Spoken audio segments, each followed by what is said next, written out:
Hello amigos, MotoGP 2024 ഇപ്പോൾ കഴിഞ്ഞ last week, അതായത് November 17th സൺഡേ നമ്മുടെ 75th ആനിവേഴ്സറി MotoGPയുടെ ഗ്രാൻഡ് ഫിനാലെ ആയിരുന്നു. So we got A new champion, A new MotoGP world champion. ഈ വീഡിയോയിൽ ഈ ഒരു 2024 MotoGPയുടെ ഒരു ചെറിയൊരു സമ്മറിയും കാര്യങ്ങളൊക്കെയാണ്. അപ്പോൾ ഇറ്റ്സ് മീ ഫ്രാങ്കോ. പുതിയൊരു വീഡിയോയിലേക്ക് എല്ലാവർക്കും സ്വാഗതം.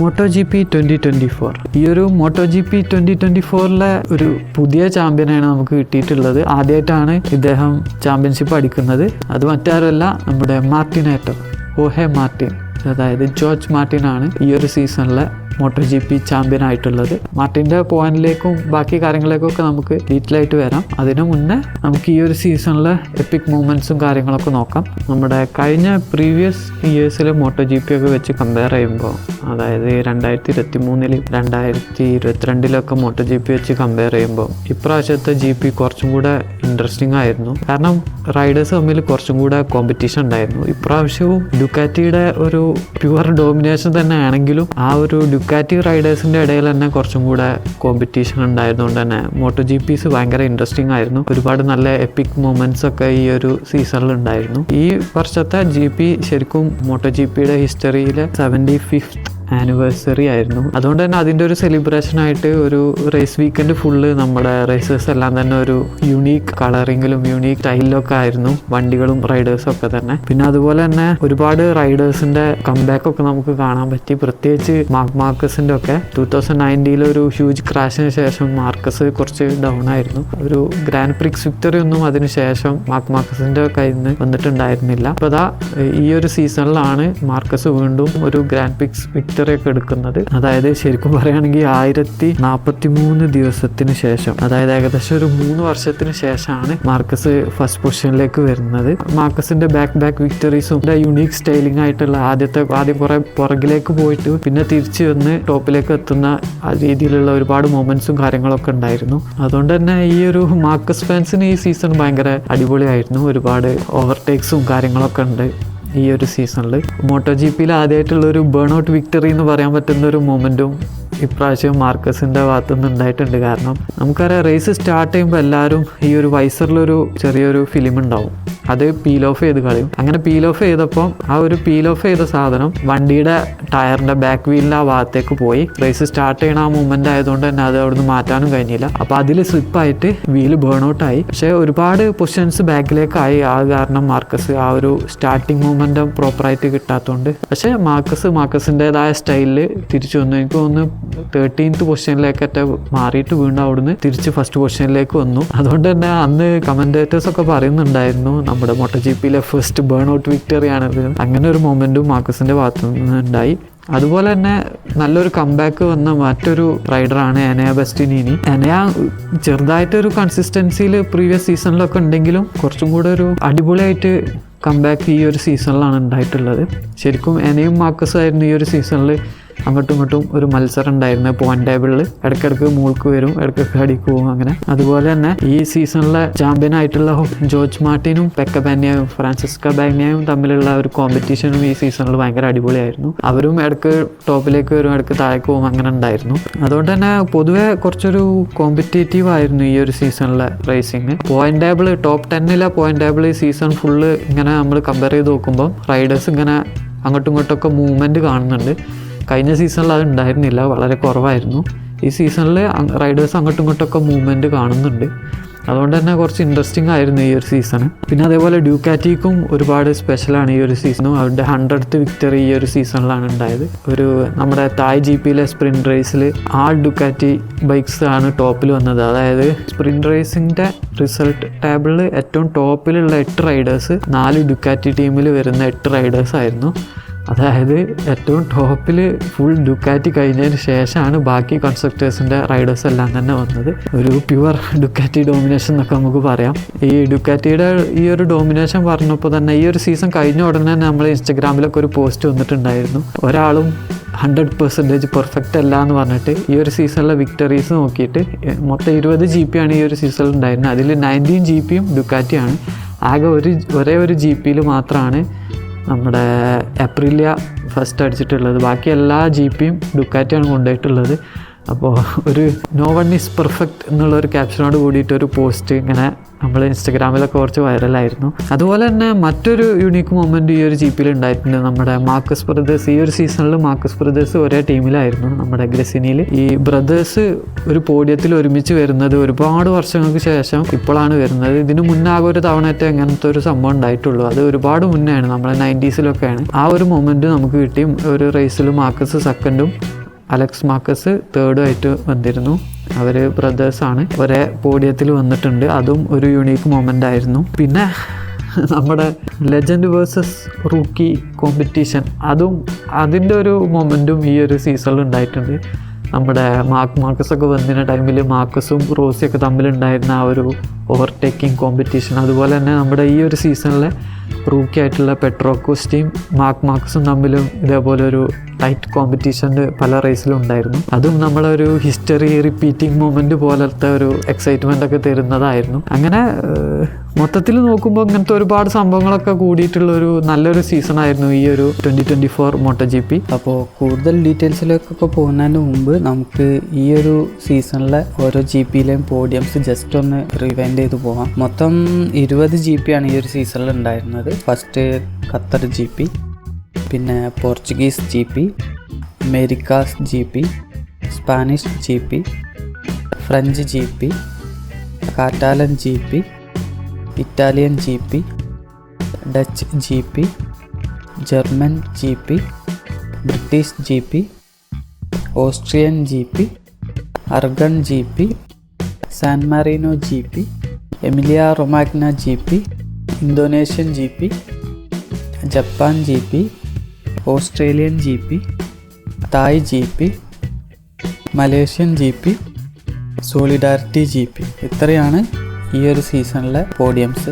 ഇനി ഈ ഒരു GPയിലെ റൈഡേഴ്സിൻ്റെ പോയിന്റ്സ് ടേബിളിൽ നോക്കുകയാണെങ്കിൽ ഫസ്റ്റ് ആയിട്ടുള്ളത് നമ്മുടെ ചാമ്പ്യന് ജോർജ് മാർട്ടിൻ 508 പോയിന്റാണ്. അതിന് തൊട്ട് താഴെ സെക്കൻഡ് വന്നിട്ടുള്ളത് പെക്ക ബാന്യ 498 പോയിന്റ്, തേർഡ് വന്നിട്ടുള്ളത് മാർക്കസ് 392 പോയിന്റ്, ഫോർത്ത് വന്നിട്ടുള്ളത് എനയ ബെസ്റ്റിനി 386 പോയിന്റ്, പിന്നെ Brad Binder 217 point, Pedro Acosta 215, Maverick Vinales 190, Alex Marquez 173, Franky Morbidelli 173, Fabio Di Giannantonio 165, Alexis Espargaro 163, Marco Bezzecchi 153, Fabio Quartararo 113, Jack Miller 87, Miguel Oliveira 75, Raul Fernandez 46, Johann Zarco 55, Alex Rins 31, Takaaki Nakagami 31, Augusto Fernandez 27, ജോൻ Mir 21, ലൂക്ക മാറിനി 14. ഇത്രയാണ് നമ്മുടെ റൈഡേഴ്സിൻ്റെ points വരുന്നത്. ഇനി നമ്മൾ ടീമിൻ്റെ points നോക്കുകയാണെങ്കിൽ Ducati Lenovo team വരുന്നത് 884 പോയിൻ്റാണ്, പ്രിമാക് racing വരുന്നത് 651 പോയിന്റ്, ഗ്രിസിനി റേസിംഗ് വരുന്നത് 565 പോയിന്റ്, എപ്രിലിയ റേസിംഗ് വരുന്നത് 553 പോയിന്റ്, പിന്നെ പെർട്ടാമിന എൻഡൂറോ VR46 വരുന്നത് 318 point, Red Bull KTM factory വരുന്നത് 304 point, Red Bull Gas Tech 3 242 point, Monster Energy Yamaha 144 point, Trackhouse racing 141 point, LCR Honda 86 point, Repsol Honda 35 point.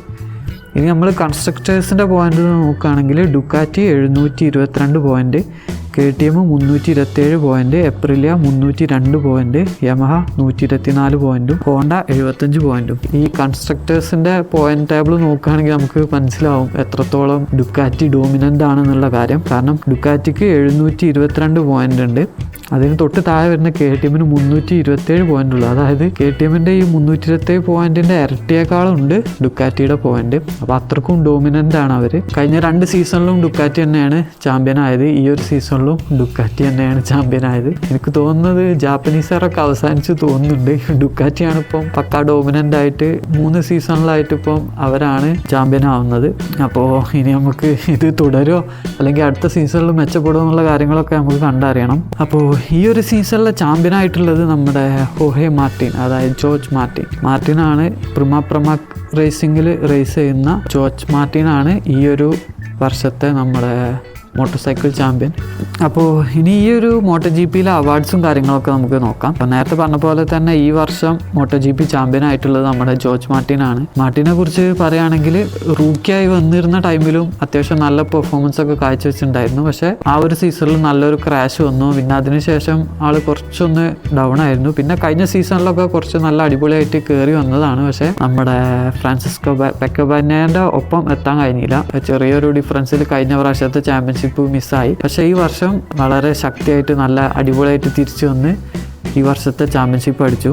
നമ്മുടെ sprint റേസൊക്കെ വന്നപ്പോൾ തന്നെ മാർട്ടിൻ്റെ ഇത് നമ്മൾ കണ്ടതാണ്. കാരണം ഒരുപാട് സ്പ്രിൻറ്റ് റേസ് വിക്ടറീസ് മാർട്ടിന് ഉണ്ടായിരുന്നു. ആ ഒരു സ്പ്രിൻറ്റ് റേസ് വന്ന കഴിഞ്ഞ സീസണിൽ തന്നെ അന്ന് മുതൽ തന്നെ മാർട്ടിൻ ഇങ്ങനെ കയറി വരുന്നുണ്ടായിരുന്നു. പക്ഷേ കഴിഞ്ഞ പ്രാവശ്യത്തെ ചാമ്പ്യൻഷിപ്പ് ജസ്റ്റ് മിസ്സായി. ഈ പ്രാവശ്യം അതുകൊണ്ട് തന്നെ ഈ ഡിസർവിങ് ആയിരുന്നു മാർട്ടിന്. അതുകൊണ്ട് തന്നെ മാർട്ടിനെ അടിച്ചും ചെയ്തു. മാർട്ടിൻ്റെ ഈ ഒരു സീസണിലെ അനലറ്റിക്സ് നോക്കുകയാണെങ്കിൽ മൊത്തം 32 പോഡിയംസ് ആണുള്ളത്. അതിൽ തന്നെ നമ്മുടെ ഗ്രാൻഡ് പ്രിക്സ് റേസസിൽ 3 വിന്നും 10 സെക്കൻഡും 3 തേർഡും, അതേപോലെ സ്പ്രിൻറ്റ് റേസിൽ 7 വിന്നും 6 സെക്കൻഡും 3 തേർഡും, അങ്ങനെ മൊത്തത്തിൽ 32 പോഡിയമാണ് ഈ ഒരു സീസണിലുള്ളത്. ടോട്ടല് 508 പോയിൻറ്റും. ഇതിൽ തന്നെ 7 പോൾ പൊസിഷനും കിട്ടിയിട്ടുണ്ട്. അതുപോലെ തന്നെ 2 ഫാസ്റ്റസ്റ്റ് ലാപ്പും ഈ മാർട്ടിൻ്റെ പേരിൽ കിട്ടിയിട്ടുണ്ട്. അപ്പോൾ ഇത്രയും കാര്യങ്ങളാണ് മാർട്ടിനെ കുറിച്ചുള്ളത്. ഇനി ഈ ഒരു വർഷത്തെ ചാമ്പ്യൻഷിപ്പിൽ സെക്കൻഡ് വന്നിട്ടുള്ളത് നമ്മുടെ പെക്കബാന്യയാണ്. ഫ്രാൻസിസ്കോ ബാഗ്നായ ഡുക്കാറ്റി ഫാക്ടറി ലെനോവയിൽ റേസ് ചെയ്യുന്ന ബാഗ്നായക്ക് ടോട്ടൽ 26 പോഡിയാണുള്ളത്. അതിൽ തന്നെ നമ്മുടെ ഗ്രാൻഡ് പ്രിക്സ് റേസസിൽ നോക്കുകയാണെങ്കിൽ 11 വിക്ടറിയും 1 സെക്കൻഡും 4 തേർഡും, പിന്നെ സ്പ്രിൻറ്റ് റേസസിൽ നോക്കുകയാണെങ്കിൽ 7 വിക്ടറിയും 1 സെക്കൻഡും 2 തേർഡും, അങ്ങനെ മൊത്തം 26 പോഡിയാണുള്ളത്. 26 പോഡിയത്തിൽ 498 പോയിൻറ്റ്. ചാമ്പ്യനുമായിട്ട് വെറും 10 പോയിൻറ്റിൻ്റെ ഡിഫറൻസേ ഉള്ളൂ. പെക്കബാന്യക്ക് മൊത്തം 11 ഗ്രാൻഡ് പ്രിക്സ് വിക്ടറി ഉണ്ട്. അതുകൊണ്ട് തന്നെ പെക്കബാന്യ നമ്മുടെ ഒരു സീസണിൽ 10ലധികം ഗ്രാൻഡ് പ്രിക്സ് വിക്ടറീസ് കിട്ടുന്ന ആ ഒരു ലിസ്റ്റിൽ എത്തിയിട്ടുണ്ട്. മാർക്കസും റോസിയൊക്കെയാണ് ഈ ഒരു ലിസ്റ്റിലുള്ളത്, നമുക്കറിയുന്ന ആൾക്കാരുള്ളത്. ആ ഒരു കൂട്ടത്തിലേക്ക് ഇപ്പോൾ പെക്കബാന്യയും കയറിയിട്ടുണ്ട്. പിന്നെ ഈ ഒരു സീസണിൽ തേർഡ് വരുന്നത് നമ്മുടെ മാർക്കസാണ്. തുടക്കത്തിൽ തന്നെ പറഞ്ഞു മാർക്കസിൻ്റെ കംബാക്ക്. മാർക്കസ് തേർഡ് എത്തിയിട്ടുണ്ട് ഈ ഒരു സീസണിൽ. അപ്പോൾ മാർക്കസിനെ കുറിച്ച് ഈ ഒരു സീസണിനെ കുറിച്ച് ഇൻട്രോയിൽ പറഞ്ഞതാണ്, കൂടുതലൊന്നും പറയേണ്ട ആവശ്യമില്ല. മൊത്തം 20 പോഡിയാണ് മാർക്കസിന് ഈ ഒരു സീസണിലുള്ളത്. അതിൽ തന്നെ നമ്മുടെ ഗ്രാൻഡ് പ്രിക്സ് റേസിൽ 3 വിന്നും 4 സെക്കൻഡും 3 തേർഡും, സ്പ്രിൻറ്റ് റേസിൽ 1 വിന്നും 7 സെക്കൻഡും 2 തേർഡും, അങ്ങനെ മൊത്തം 20 പോഡിയാണുള്ളത്. ടോട്ടൽ 392 പോയിൻ്റാണ് മാർക്കസ് ഈ ഒരു സീസണിൽ നേടിയിട്ടുള്ളത്. അപ്പോൾ ഇത്രയാണ് ചാമ്പ്യന്. ഇനി നമ്മൾ ബാക്കി ഓരോ അവാർഡിലേക്ക് നോക്കാം. ഈ ഒരു സീസണിലെ rookie of the year award കിട്ടിയിട്ടുള്ളത് നമ്മുടെ പെട്രോ അക്കോസ്റ്റക്കാണ്. ഈ ഒരു സീസണിൽ അക്കോസ്റ്റ നല്ലൊരു തുടക്കം തന്നെയായിരുന്നു. സ്റ്റാർട്ടിങ്ങിലൊക്കെ അത്യാവശ്യം നല്ല പെർഫോമൻസ് ആയിരുന്നു. പിന്നെ നമ്മളൊരു സീസണിൻ്റെ ഹാഫിന് ശേഷം കുറച്ച് ഡൗൺ ആയി. എന്നാലും ഒരു റൂക്കി എന്നുള്ള രീതിയിൽ നല്ലൊരു ബെസ്റ്റ് പെർഫോമർ ആയിരുന്നു. ഒരുപാട് എപ്പിക് മൂമെന്റ്സ് ഒക്കെ ഞാൻ തുടക്കത്തിൽ പറഞ്ഞ പോലെ ഒരുപാട് മൂമെന്റ്സ് ഒക്കെ ഉണ്ടായിരുന്നു. അക്കോസ്റ്റക്കും ഒരു റെക്കോർഡ് വന്നിട്ടുണ്ട്. ഏറ്റവും യങ്ങസ്റ്റ് പോൾ പൊസിഷൻ ഹോൾഡർ അക്കോസ്റ്റൻ്റെ പേരിലുണ്ട്. മൂന്നാമത് അക്കോസ്റ്റയാണ്. ഫസ്റ്റ് നമ്മുടെ ഫാബിയോ കൊട്ടറാറാണ് ഏറ്റവും യങ്ങസ്റ്റ് പോൾ പൊസിഷൻ കിട്ടിയിട്ടുള്ള ആൾ. പിന്നെ അതിന് തൊട്ട് സെക്കൻഡ് ആയിട്ടുള്ളത് മാർക്കസും, ഇപ്പോൾ തേർഡ് അക്കോസ്റ്റയാണ്. അപ്പോൾ ഇനി വരും സീസണിൽ അക്കോസ്റ്റ എങ്ങനെയൊക്കെ പെർഫോം ചെയ്യുന്നത് നമുക്ക് കണ്ടറിയാം. ചിലപ്പോൾ ഒരു അപ്കമിങ് ലെജൻഡ് ആയിരിക്കും. അക്കോസ്റ്റക്ക് ഈ ഒരു സീസണിൽ മൊത്തം 9 പോഡിയാണ് കിട്ടിയിട്ടുള്ളത്. അങ്ങനെ 215 പോയിൻ്റാണ് അക്കോസ്റ്റക്ക് ഉള്ളത്. ഇനി അടുത്ത അവാർഡ് നോക്കുകയാണെങ്കിൽ നമ്മളെ മോട്ടോ ജി പിയിലെ BMW അവാർഡ് ഉണ്ട്. ബെസ്റ്റ് പെർഫോമർ എന്നുള്ള രീതിയിലുള്ള ഒരു അവാർഡാണ്. അത് കിട്ടിയിട്ടുള്ളത് നമ്മളെ പെക്കബാഗ്നായക്കാണ്. ഏറ്റവും കൂടുതൽ പോഡിയം, ഏറ്റവും കൂടുതൽ റേസ് വിക്ടറി ഒക്കെ ഉള്ളത് ബാഗ്നായക്കാണ്. Just 10 പോയിൻറ്റ്സിനാണ് championship മിസ്സായത്. ഇനി ബെസ്റ്റ് ഓവർടേക്ക് അവാർഡ് നോക്കുകയാണെങ്കിൽ 4 ബെസ്റ്റ് ഓവർടേക്കുകളാണ് ഉണ്ടായിരുന്നത് ഈ ഒരു അവാർഡിലേക്ക്. ഇത് ഫാൻസിൻ്റെ വോട്ടിനനുസരിച്ചാണ് ഈ ഒരു അവാർഡ് കൊടുക്കുക. അതിൽ ഒന്ന് മാർക്കസിൻ്റെ ഒരു ബെസ്റ്റ് ഓവർടേക്ക് ഉണ്ടായിരുന്നു. പിന്നെ നമ്മുടെ പെക്കബാന്യൻ്റെ ഒരു ബെസ്റ്റ് ഓവർടേക്ക് ഉണ്ടായിരുന്നു. അതേപോലെ ജോർജ് മാർട്ടിന്, പിന്നെ നമ്മുടെ റൂക്കി പെഡ്രോ അക്കോസ്റ്റ, ഈ 4 പേരുടെ ബെസ്റ്റ് ഓവർടേക്ക് ഉണ്ടായിരുന്നു. എനിക്ക് പേഴ്സണലി കുറച്ചും കൂടെ ഇഷ്ടമായത് നമ്മുടെ പെക്കബാന്യൻ്റെ ഓവർടേക്ക് ആയിരുന്നു. പക്ഷേ നമ്മുടെ ഫാൻസിൻ്റെ ഒക്കെ വോട്ടിങ്ങിനൊക്കെ അനുസരിച്ചാണ് ഇതിൻ്റെ വിന്നർ പ്രഖ്യാപിക്കുക. ഇപ്രാവശ്യവും മാർക്കസിനാണ് ഈ ഒരു ബെസ്റ്റ് ഓവർടേക്കിൻ്റെ അവാർഡ് കിട്ടിയിട്ടുള്ളത്. അത് നല്ല അടിപൊളി ഓവർടേക്കിംഗ് ആയിരുന്നു, ഭയങ്കര പ്രിസൈസ് ആയിട്ടുള്ള റിസ്കി ഓവർടേക്കിംഗ് ആയിരുന്നു. അത് ഞാൻ അവിടെ സൈഡിൽ കൊടുക്കാം, നിങ്ങൾക്ക് കണ്ടാൽ തന്നെ മനസ്സിലാവും. കഴിഞ്ഞ വർഷവും മാർക്കസിനായിരുന്നു ഈ ഒരു അവാർഡ് കിട്ടിയിട്ടുണ്ടായിരുന്നത്. ഒരു ഡബിൾ ഓവർടേക്കിങ്ങിനായിരുന്നു കഴിഞ്ഞ വർഷം ഈ അവാർഡ് കിട്ടിയിട്ടുണ്ടായിരുന്നത്. ഇനി ബെസ്റ്റ് ഇൻഡിപെൻഡൻറ്റ് ടീം അവാർഡ് ഇപ്രാവശ്യം നമ്മുടെ പ്രിമാക് റേസിംഗ് ടീമിനാണ്. നമ്മുടെ ഹോഹെ മാർട്ടിൻ്റെ നമ്മുടെ ചാമ്പ്യൻ്റെ ടീമാണ് ബെസ്റ്റ് ഇൻഡിപെൻഡൻറ്റ് ടീമിന് കിട്ടിയിട്ടുള്ളത്, പ്രിമാക് റേസിംഗ്. അതേപോലെ ബെസ്റ്റ് ഇൻഡിപെൻഡൻറ്റ് റൈഡർ അവാർഡ് കിട്ടിയിട്ടുള്ളത് നമ്മുടെ ചാമ്പ്യനായിട്ടുള്ള ഹോഹെ മാർട്ടിൻ തന്നെയാണ്. MotoGP ടീം ചാമ്പ്യൻ, ഈ ഒരു വർഷത്തെ MotoGP ടീം ചാമ്പ്യൻ നമ്മുടെ factory Ducati Lenovo factory racing ടീമാണ്. അതുപോലെ MotoGP കൺസ്ട്രക്ടേഴ്സ് ചാമ്പ്യന് ഈ വർഷം നമ്മുടെ ഡുക്കാറ്റിയാണ്. കഴിഞ്ഞ 4 വർഷമായിട്ടും ഈ ഒരു കൺസ്ട്രക്ടേഴ്സ് ചാമ്പ്യന് ഡുക്കാറ്റി തന്നെയാണ്. അപ്പോൾ അവർ 5ാമത്തെ ഇയർ ഈ ഒരു വർഷത്തോട് കൂടിയിട്ട് കംപ്ലീറ്റ് ആക്കി ഒരു ഹിസ്റ്റോറിക് മൊമെൻ്റ് ഉണ്ടാക്കിയിട്ടുണ്ട്. അതുപോലെ മോസ്റ്റ് പോൾ പൊസിഷനുള്ള അവാർഡ് നമ്മുടെ ചാമ്പ്യനായിട്ടുള്ള ഹോഹെ മാർട്ടിൻ തന്നെയാണ് ഇപ്രാവശ്യവും കിട്ടിയിട്ടുള്ളത്. അപ്പോൾ ഇത്രയാണ് നമ്മുടെ MotoGP അവാർഡ്സിലുള്ളത്. ഇനി നമുക്ക് ജസ്റ്റ് ബാക്കി GPൻ്റെ റിസൾട്ട് കൂടെ ഒന്ന് ജസ്റ്റ് നോക്കാം. നമ്മുടെ Moto2ലും Moto3ലും അതേപോലെ നമ്മുടെ Moto-Eലും അതുപോലെ ഇപ്രാവശ്യം ആദ്യമായിട്ട് വുമൻസ് ചാമ്പ്യൻഷിപ്പും നടന്നിട്ടുണ്ട്. അപ്പോൾ അതിൻ്റെയൊക്കെ ജസ്റ്റ് അവാർഡ്സ് ഒന്ന് നോക്കാം. ആദ്യം തന്നെ Moto2ൻ്റെ അവാർഡ്സ് നോക്കുകയാണെങ്കിൽ Moto2 rookie of the year award കിട്ടിയിട്ടുള്ളത് ഡിയാഗോ മൊറേറ എന്ന് പറഞ്ഞിട്ടുള്ള ഒരു റേസറിനാണ്. അതേപോലെ Moto2 ടീം ചാമ്പ്യൻ കിട്ടിയിട്ടുള്ളത് MT Helmets MSI ടീമിനാണ്. പിന്നെ Moto2ൻ്റെ കൺസ്ട്രക്ടർ ടീം ചാമ്പ്യൻ ആയിട്ടുള്ളത് കാലക്സ് എന്ന് പറഞ്ഞിട്ടുള്ളൊരു കൺസ്ട്രക്ടറാണ്. 12 കൊല്ലമായിട്ട് അവർ തന്നെയാണ് ഈ ഒരു അവാർഡ് നേടുന്നത്. അതുപോലെ നമ്മുടെ Moto2ൻ്റെ വേൾഡ് ചാമ്പ്യൻ ഒഗ്വാറ ആണ് ഇപ്രാവശ്യത്തെ Moto2ൻ്റെ വേൾഡ് ചാമ്പ്യന്. സെക്കൻഡ് വന്നിട്ടുള്ളത് ആരോൺ കാനലാണ്. അതേപോലെ തേർഡ് വന്നിട്ടുള്ളത് മാനുവൽ ഗോൺസാലസ് ആണ്. അതേപോലെ മോസ്റ്റ് പോൾ പൊസിഷനും കിട്ടിയിട്ടുള്ളത് ഇതിൽ ആരോൺ കാനറ്റ്, സെക്കൻഡായിട്ടുള്ള ആരോൺ കാനറ്റിനാണ്. ഇനി Moto3യിലേക്ക് നോക്കുകയാണെങ്കിൽ Moto3 rookie of the year കിട്ടിയിട്ടുള്ളത് ആംഗൽ പിക്കാരസനാണ് നമ്മുടെ Moto3 rookie of the year award കിട്ടിയിട്ടുള്ളത്. അതേപോലെ Moto3 world team champion as per team CF മോട്ടോനാണ്. അതേപോലെ കൺസ്ട്രക്ടേഴ്സ് ചാമ്പ്യന് CF മോട്ടോ ആണ്. Moto3 വേൾഡ് ചാമ്പ്യൻ ആയിട്ടുള്ളത് ഡേവിഡ് അലൻസോ ആണ് ഫസ്റ്റ്. അതേപോലെ സെക്കൻഡ് നേടിയിട്ടുള്ളത് ഡാനിയൽ ഹൊൽഗാഡോ ആണ് സെക്കൻഡ്. അതേപോലെ തേർഡ് കോളിൻ വിയർ ആണ്. പിന്നെ most pole position David Alonso, നമ്മൾ ഫസ്റ്റ് ചാമ്പ്യനായിട്ടുള്ള ഡേവിഡ് അലൻസോ തന്നെയാണ്. ഇനി Moto-E ചാമ്പ്യൻഷിപ്പിൽ വിന്നറായിട്ടുള്ളത് ഹെക്ടർ ഗാർസോ ആണ് Moto-Eയിൽ വിന്നറായിട്ടുള്ളത്. മാറ്റിയ കസാഡയാണ് സെക്കൻഡ് വന്നിട്ടുള്ളത്. തേർഡ് വന്നിട്ടുള്ളത് ഓസ്കാർ ഗുച്ചിയറസ് ആണ് തേർഡ് വന്നിട്ടുള്ളത്. ഇതിൻ്റെയൊക്കെ പ്രൊനൗൺസിയേഷനിൽ ചിലപ്പോൾ തെറ്റൊക്കെ ഉണ്ടാവും കേട്ടോ, ഞാൻ അത്ര അടിപൊളിയൊന്നുമല്ല ഇംഗ്ലീഷ് പ്രൊനൗൺസിയേഷനിൽ. അതുപോലെ ഈ ഒരു 2024 നമ്മൾ ആദ്യമായിട്ട് women's circuit racing world championship നടത്തിയിട്ടുണ്ട്, ആദ്യമായിട്ടാണ്. അതിൽ ഫസ്റ്റ് ചാമ്പ്യൻ ആയിട്ടുള്ളത് നമ്മുടെ അന്ന കരാസ്കോ എന്ന് പറഞ്ഞിട്ടുള്ളൊരു റേസറാണ് നമ്മുടെ വേൾഡ്സ് ഫസ്റ്റ് വുമൻസ് ചാമ്പ്യൻഷിപ്പ് വിന്നറായിട്ടുള്ളത്. അപ്പോൾ ഇത്രയും കാര്യങ്ങളൊക്കെയാണ് ഈ ഒരു 2024 MotoGPൻ്റെ വിശേഷങ്ങളും കാര്യങ്ങളൊക്കെ. അപ്പോൾ ഇതിലെന്തൊക്കെ വിട്ടുപോയിട്ടുണ്ടോ ഇല്ല എന്നൊന്നും അറിയില്ല. എന്തെങ്കിലും വിട്ടുപോയിട്ടുണ്ടെങ്കിൽ നിങ്ങൾ താഴെ കമൻറ്റ് ചെയ്യുക. ഒറ്റ സ്ട്രെച്ചിൽ ഇങ്ങനെ വീഡിയോ എടുക്കണോണ്ട് പലതും മിസ്സൗട്ടായി പോകുന്നുണ്ട്. അതുപോലെ ഈ ഒരു സീസണിൽ നിങ്ങൾക്ക് ഏറ്റവും ഇഷ്ടപ്പെട്ട റേസർ ആരാന്നുള്ളതും കമൻറ്റ് ചെയ്യാം. എനിക്ക് ഈ ഒരു സീസണിൽ അങ്ങനെ ഒറ്റപ്പേര് പറയാനൊന്നുമില്ല. ഈ ഒരു സീസണിൽ ടോപ്പ് 3യിലുള്ള 3 റേസേഴ്സിൻ്റെയും പെർഫോമൻസ് എനിക്ക് ഭയങ്കരമായിട്ട് ഇഷ്ടപ്പെട്ടു. ഈ 3 റേസേഴ്സും നല്ല അടിപൊളിയായിട്ട് പെർഫോം ചെയ്തിട്ടുണ്ട്. എസ്പെഷ്യലി എനിക്ക് കുറച്ചും കൂടെ ഇഷ്ടമായത് മാർക്കസ് തന്നെയാണ്. ഒരുപാട് അടിപൊളി മൊമെൻറ്റ്സ് തന്നത് മാർക്കസ് തന്നെയാണ്. പിന്നെ നമുക്ക് പൊതുവെ ഫാൻ ബേസ് ഉള്ള ഒരാളാണ് മാർക്കസ് എന്ന് വിചാരിച്ചിട്ട് ബാക്കി നമ്മുടെ മാർട്ടിനും പെക്കവെന്നൊന്നും മോശമാണെന്നല്ല, അവരും നല്ല അടിപൊളിയായിട്ട് ഇപ്രാവശ്യം റേസ് ചെയ്തിട്ടുണ്ട്. പക്ഷെ നമ്മൾ വ്യൂവേഴ്സിന് കുറച്ചും കൂടെ ഇൻട്രസ്റ്റിംഗ് ആയിട്ടുള്ള മൊമെൻറ്റ്സ് വരുമ്പോഴല്ലേ നമുക്ക് കാണുമ്പോൾ ഒരു രസം ഉണ്ടാവും. അപ്പോൾ നിങ്ങൾക്ക് ആരാ ഏറ്റവും ഇഷ്ടമുള്ളത് നിങ്ങൾ താഴെ കമൻറ്റ് ചെയ്യാം. അപ്പോൾ ഈ ഒരു വീഡിയോ ഇത്രയൊക്കെ തന്നെ ഉള്ളൂ.